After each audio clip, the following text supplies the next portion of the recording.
ಮಂಡ್ಯ ಗಂಡು ಮೆಟ್ಟಿದ ನೆಲ, ರೈತರ ಪ್ರಮುಖವಾದಂಥ ಜಿಲ್ಲೆ.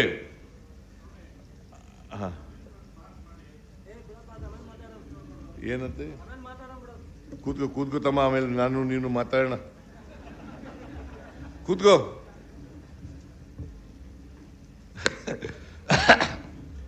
ಆ ರೈತರು ಹೇಳದನ್ನು ಕೇಳ್ತೀವಿ, ಅದನ್ನು ಮಾಡೋಣ. ಈ ಭಾಗದಲ್ಲಿ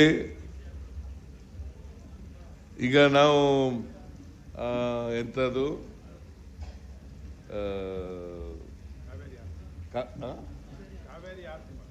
ಕಾವೇರಿ ಆರತಿ ಅಲ್ಲಯ್ಯ, ಕಾವೇರಿ ಆರತಿ ಮಾಡಿ ನೀವು ಅಧ್ಯಕ್ಷತೆಯಲ್ಲಿ, ಇವನ ಅಧ್ಯಕ್ಷತೆಯಲ್ಲಿ ಇದೆಯಲ್ಲ.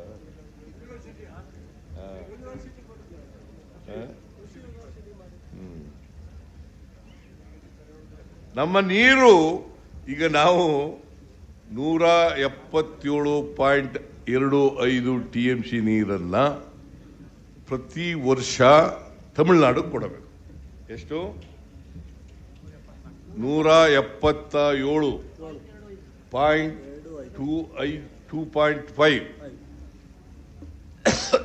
177.25 TMC ನೀರು ಕೊಡಬೇಕು.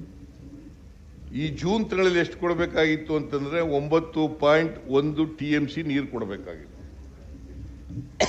ಆದರೆ ಎಷ್ಟಯ್ಯ, ಈಗಾಗಲೇ 42 TMC ನೀರು ಹೋಗ್ಬಿಟ್ಟದೆ. ಕಾವೇರಿ ತಾಯಿಯ ಕೃಪಾ ಕಟಾಕ್ಷ, ಚಾಮುಂಡೇಶ್ವರಿಯ ಆಶೀರ್ವಾದ, ಇವೆಲ್ಲದರಿಂದ ನಾವು ಈ ಸಾರಿ ಹೋಗಿದ್ದೀವಿ. ಕಳೆದ ವರ್ಷ ಎಷ್ಟು? 300 ಚಿಲ್ಲರೆನಾ? 305 TMC ನೀರನ್ನ ಕೊಟ್ಟಿದ್ದೀವಿ. 177.25 ಕೊಡಬೇಕು. 305 ಗೊತ್ತಾಗಿದೆ ತಮಿಳುನಾಡಿಗೆ. ಅದಕ್ಕೆ ನಾವು ಒಂದು ಬ್ಯಾಲೆನ್ಸಿಂಗ್ ರಿಸರ್ವಾಯರ್ ಮಾಡಬೇಕು ಬೆಂಗಳೂರಿನ ಕನಕಪುರದ ಹತ್ರ ಅಂತೇಳಿ ಮಾಡಿದ್ದೀವಿ. ಮೇಕೆದಾಟು ಅದಕ್ಕೆ ಒಪ್ಪಿಗೆ ಕೊಡಿ ಅಂತಂದ್ರೂ ಕೊಡಲ್ಲ. ನೀವು ಏನು ಸುಮ್ಮನೆ ಕೂತಿರ್ತೀರಿ. ಯಾರು ಹೇಳಿದ್ರು 5 ನಿಮಿಷದಲ್ಲೇ ಕೊಡಿಸ್ಬಿಡ್ತೀನಿ, ಕೊಟ್ರ? ಆಮೇಲೆ ನಾ ಹೇಳೇ ಇಲ್ಲ ಅಂತಾನೆ.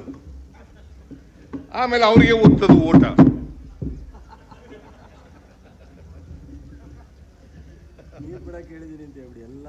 ಆಮೇಲೆ ಒಂದು ಕೊನೆಯಲ್ಲಿ ಏನ್ ಹೇಳ್ತೀನಿ ಅಂತಂದ್ರೆ, ಎಲ್ಲ ಕನ್ಸಲ್ಟೇಟಿವ್ ಕಮಿಟಿಗಳಿದಾವಲ್ಲ, ಅದು KRS ಇರ್ಬೋದು, ತುಂಗಭದ್ರಾ ಇರ್ಬೋದು, ಹೇಮಾವತಿ ಇರ್ಬೋದು, ಕಬಿನಿ ಇರ್ಬೋದು, ಆರಂಗಿ ಇರ್ಬೋದು, ಅಪ್ಪರ್ ಕೃಷ್ಣ ಇರ್ಬೋದು, ನಾರಾಯಣಪುರ ಇರ್ಬೋದು, ಎಲ್ಲ